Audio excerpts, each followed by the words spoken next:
Olá, tudo bem? Vou deixar com vocês hoje uma passagem de Jesus no Getsemane, no jardim do Getsemane. Está em Mateus 26, versículo 36, capítulo 26, versículo 36. Jesus foi com os discípulos para um lugar chamado Getsemane e lhes disse: sentem-se aqui enquanto eu vou ali orar.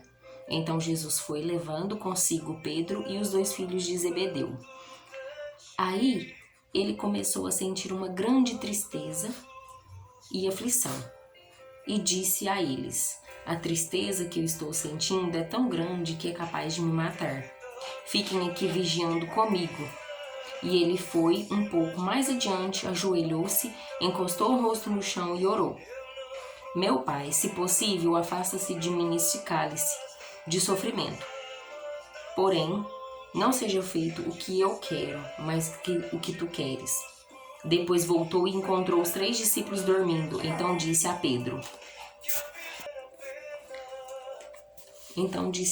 será que vocês não podem vigiar comigo nem uma hora? Vigiem e orem, para que não sejam tentados. É fácil querer resistir à tentação, o difícil mesmo é conseguir.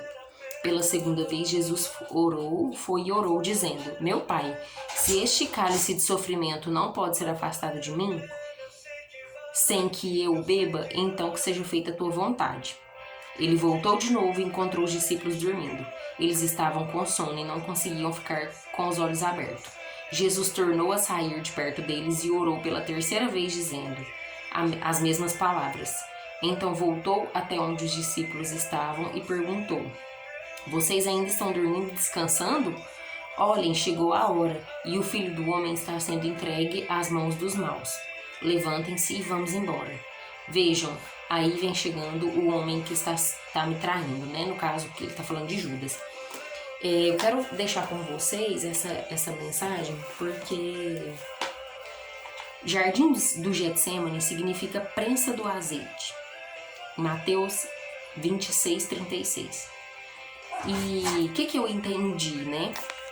Então, o que eu quero deixar com vocês que eu entendi, fiz algumas anotações, também procurei buscar conhecimento sobre isso. Naquele momento que ele estava no Getsemane, por mais que os discípulos estavam próximo dele, ele estava em um lugar para orar. E ele foi orar sozinho. Foi um momento de silêncio, de dor, porque ele já sabia o que ia acontecer. Solidão e sofrimento. E lá nesse jardim do Getsemane existe um lugar que chama lagar, né? Que é o lugar da prensa do azeite. E lagar é lugar de extração de azeite, que é o significado dele. Naquele jardim, Jesus orou 3 vezes, com um sofrimento incalculável e incomparável. Uma tristeza, como ele citou, capaz de matar. E quantas vezes nós sentimos uma tristeza profunda que muitas vezes a gente pede a morte. E independente de situação, se você passar por algum problema que às vezes você acha que não vai conseguir, é um sofrimento muito grande, cada um tem um sofrimento, e você sabe a intensidade desse sofrimento, o quão ele é grande para você, o quanto ele é importante para você. No meu caso, é a perda da minha filha. Eu sei o que isso significa e o tamanho dessa dor. No seu caso, pode ser outra situação. E você que sabe. Ninguém tem que medir essa dor para você ou dizer, nossa, a sua dor é maior que a minha é maior que a sua. Isso não cabe ao outro, né? Isso aí é nossa, é uma questão nossa e Deus. Nós também passamos por dores e sofrimentos incomparáveis, né? Incalculáveis, imensuráveis. Às vezes eu digo que a dor do luto é uma dor imensurável, incalculável. É algo que você, no meu caso, sabe aquela dor que você sente uma dor que parece que nunca vai acabar? Eu creio que vai passar. Em nome de Jesus, ela vai diminuindo a intensidade, né? Ela começa lá em cima, bem no pico da dor mesmo, mas ela vai amenizando, em nome de Jesus. Quantas vezes pedimos a Deus para nos livrar da dor, da perda, né, de doenças, dificuldades que vivemos? E às vezes a gente ora pela mesma questão várias vezes. Jesus orou 3 vezes a mesma oração. Deus, se possível, passa de mim esse cálice. Deus, se for possível, não deixe que eu viva. Quantas vezes a gente ora assim também? Deus, pelo amor de Deus, Pai, me ajuda, por favor. Tem misericórdia da minha vida, tem misericórdia da minha alma, da minha família. Por quê? Se Jesus orou 3 vezes a mesma oração, nós podemos orar. Vamos orando, gente. Vamos falando, Deus, tem misericórdia, me auxilia, me sustenta nessa situação, nessa dor. Se possível, não permita que eu passe por isso, né? E eu peguei algumas citações, né? Não existe azeite sem prensa, né? Para ser feito o azeite, eles têm que prensar. Não há glória sem dor.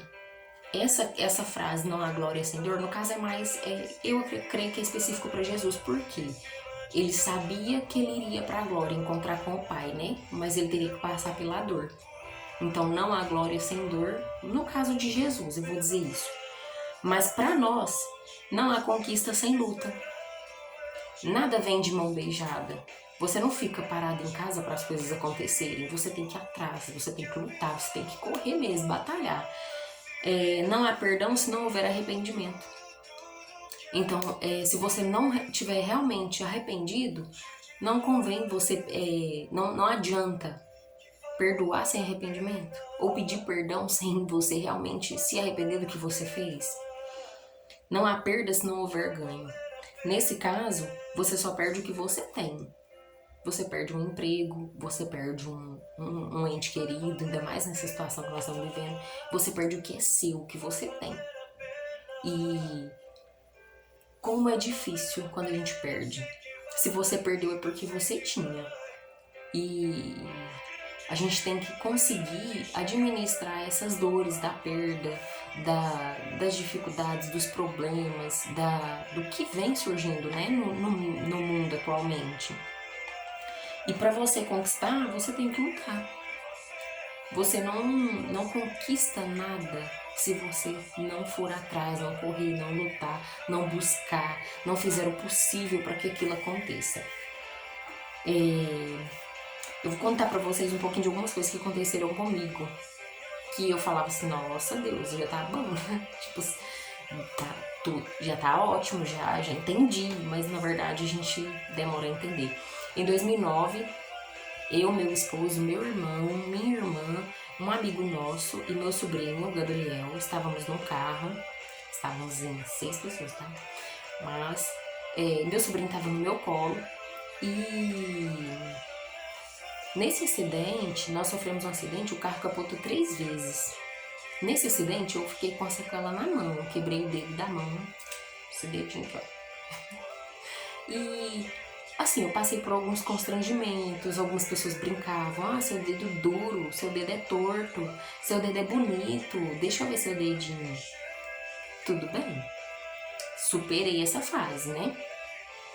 E Deus me agraciou, me abençoou com a minha filha no ano de 2011, foi uma bênção, vivemos ótimos momentos.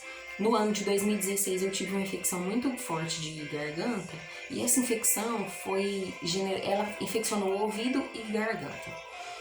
E eu fui até uma unidade de atendimento, fiz o que deveria ser feito, passei por uma médica, tomei medicação, porém eu tive alguns sintomas depois, eu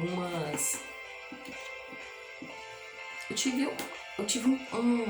uns edemas, acho que não sei se era inflamação, tive alguns hematomas na perna que pareciam que eu tinha apanhado ou queimado. Ela brilhava, era uma perna, minhas 2 pernas ficou inchada, brilhando e cheia de mancha roxa. Eu fiquei assim por uns 15 dias. Eu não conseguia andar, não conseguia ficar em pé. Eu tomava banho chorando, porque as 2 pernas eu ficava em pé, aí às vezes eu levantava uma, voltava, levantava a outra. Então assim, eu chorando, falei, Deus, eu falei, aí meu esposo, o que foi? Eu falei assim, eu não sei o que é isso que tá acontecendo comigo. Com essas pernas inchadas, né, chorando, mas doía. Eu não conseguia ficar em pé. E aí eu marquei, minha irmã marcou um dermatologista pra mim, e eu fui nesse médico. Chegando lá, pela graça de Deus, Deus coloca tudo no tempo certo, né? Colocou uma pessoa abençoada na minha vida, que foi esse médico, e ele me encaminhou para um hospital chama Credesh, é um centro de referência de hanseníase de Uberlândia. E lá nesse hospital, a professora de lá, né, a diretora da unidade, me atendeu. Eu perguntei o que é, né? Porque a gente desespera, querendo ou não, a gente desespera. Então eu perguntei o que é. Ela falou assim, pode ser qualquer coisa, pode ser lúpus, pode ser qualquer outra coisa. Mas nós vamos fazer os pedidos de exame de sangue, você vai colher os exames, depois você volta pra gente ver o que é. E o mais interessante é que eu agradeci a Deus pela situação, por quê? Foram esses edemas me fizeram descobrir que eu tinha hanseníase. A hanseníase é uma doença silenciosa, ela atinge os nervos. E ela não se manifesta assim tão... Você não consegue ver tão rápido. Ela é silenciosa. Então, assim, eu não queria saber que eu tinha se eu não tivesse vivido o que eu vivi naquele momento. Ser prensada, né? Porque só Deus sabe. E aí eu iniciei o tratamento em 2016, entrei com as medicações específicas para hanseníase, fiz alguns exames que eu falei que Deus tem que colocar alguém que invente um exame mais fácil de ser feito, porque é triste. Os exames da hanseníase, eles cortam assim as orelhas, os cotovelos, os joelhos e só, graças a Deus, porque já dói, né? Só disso já dói, gente. Não tem anestesia, é uma pomadinha que não anestesia nada. E assim, é bem dolorido, é bem doloroso. Minha preocupação, depois que eu comecei a fazer o tratamento, era: oh Deus, não deixa minha filha ter que passar por esse exame. Nem minha filha, nem meu pai, nem minha mãe. Porque o resto, eu tenho muito irmão homem, eles dão conta de superar, né? A gente vai em frente. Mas eles eu não queria que fizessem. Minha filha, meu pai e minha mãe. Por serem idosos, é muito complicado. Só que todos eles fizeram os exames de sangue, e graças a Deus eles não consta nada, não tem nada de hanseníase, não passou para eles. De onde veio, Cristina? Eu não sei. Fui prensada ali por Deus, fui ensinada, fui tratada, fui trabalhada. Deus, ele prensou para sair algo extraordinário, né? Eu acredito que quando você é prensado nessa situação, é para sair algo de bom, é para sair algo melhor de você. Dependente de tudo que você passa, é para sua evolução, seu crescimento.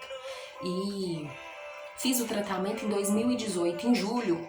Eu concluí o tratamento, né? Graças a Deus, foram 2 anos tomando medicação, fazendo esses exames de 6 em 6 meses, mas glória a Deus, não tem mais nada, né? E aí eu falei pro meu esposo, nossa, aí depois quando eu perdi minha filha, em 2019, eu falei pra ele, nossa, eu não sei o que Deus quer de mim não, porque quantas coisas a gente já viveu, né?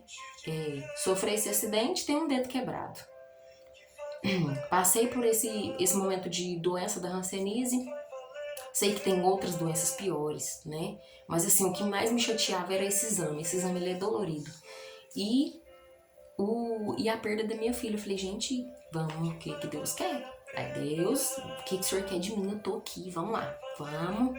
Então, é necessário ser prensado, é necessário passar por essas dificuldades para ver o que vai sair de melhor de você. E vai sair alguma coisa de você melhor do que você imagina, independente de qualquer circunstância e situação que você esteja vivendo. Você vai conseguir extrair algo bom, você vai conseguir ver outras coisas boas na sua vida. E eu anotei aqui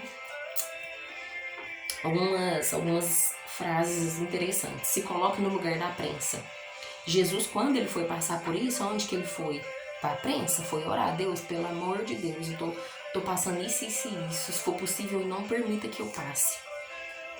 Vai doer? Vai, mas vai ter cura. Vai mexer em coisas que já estavam escondidas, armazenadas, que você não queria que ninguém soubesse? Caladinho, para ninguém saber? Vai, mas vai te moldar, vai moldar seu caráter, vai mostrar quem você realmente é, a pessoa maravilhosa que você realmente é. Às vezes você se esconde atrás dessas feridas, dessas dores, dos seus problemas, das suas tristezas. Você se esconde e não deixa ninguém mexer. Mas quando mexe, limpa seu coração, te faz uma nova pessoa, extrai coisas boas de você. Vai exigir muito de você, porém vai te colocar em um lugar de honra. No caso, se você estudar, você trabalhar, você fizer por onde ter e merecer aquele lugar de honra, você vai conseguir, vai exigir muito de você, mas você vai ter seu lugar de honra. Vai te fazer pensar nas suas escolhas e o que você tem escolhido, o que você tem feito na sua vida a partir desse momento. Eu sei, dói. Como dói, né? A gente vive algumas experiências que você fala assim, nossa, e tem gente que vive experiências diferentes também.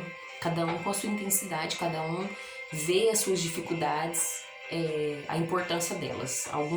A pessoa vê o que é importante. Eu vejo que a dor da perda da minha filha é importante, o acidente que eu sofri de carro é importante, a doença da hanseníase na minha vida foi importante, me ensinou valores, me extraiu o melhor de mim. Me ensinou a amar o próximo muito mais, a fazer pelo outro e não receber nada em troca.